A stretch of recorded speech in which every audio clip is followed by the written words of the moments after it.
Ang ato ginamit sa bunal hanger o usay. Dahil panahon makikita ng bata sa pagunalan kay Mr. Watt, hindi mo ito yung at promote ng mga bata. Tapos kung saan ang pagitan ka sila, no? Tatuwa manimbigan sila. Siguro kaliwatan nila nung pinata. Rapo ko gisulti sa kong anak, mas maayo na lang yun, magunalan ka sa imo i-hide kung unsa ang imo gihimo. That is integrity mga igsunan.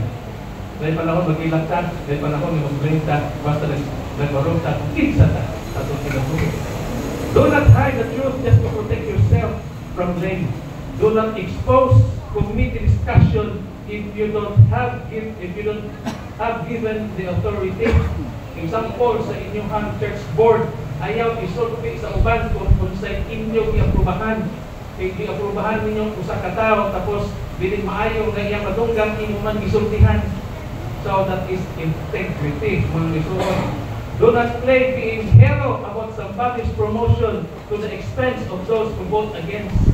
Example sa inyong komite, mga isuunan, na ay gibuto-butuhan, kaning isa imong scholar, kaning usa dili sa panahon sa discussion, giingnan nimo tong wala mapili na ako ginabuto nimo pero madili madiganahan nimo. So natabo ba ikaw na himong hero, kaning uban himong traidor sa inyong komite. Ilumay na lang, ayaw na lang isulti mga kaigsuunan. Do not hide your intention, make it black and white. And that is, makikisunan for me, integrity. Job says, till I die, I will not put away my integrity. Number 3. Number 3, self-serving. Self-serving, mga kaigsuunan. Self-serving. Kaya bang, murag kita ganahan yun, serbisyuhan kanunay. You need to usher me. I-guide you ko kay ako biya presidente sa misyon. Separate my table during my meal. Kaya ako biya presidente sa misyon. Give me a good place to sleep. Kanang fluffy. Kanang electric fan o aircon. Treat me as VIP. Serve me water if I am coughing while preaching.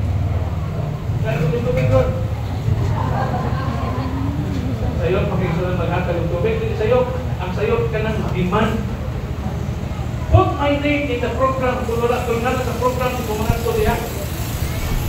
Di ba self-serving? Introduce me according to what I achieved. Kapit kami ako mag-doktor. Kanalan, ikustan yung kanang niya. Self-serving. Bring me to the electric part. Para ko din eh. Mainitan. Iron my clothes. Hindi ako. Hindi sila ko nila. Hindi. Para ako na pabiyas din na.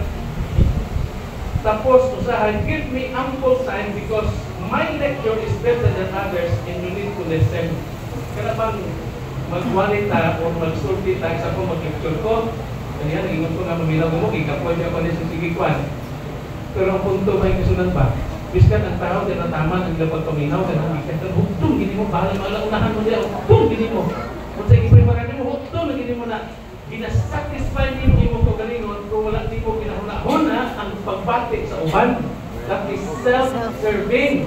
Ikaw ra malipay, ang uban dili. Ikaw ra masatisfy, ang uban dili. Murag, ikaw ra jud pinaka-nindot, ikaw pinaka-ayo, ikaw pinaka-bright, ikaw jud tanan nga pinaka-ayo nandito, ang uban dili maayo. That is self-serving. Kung si Satanas makaigsunan, ginuto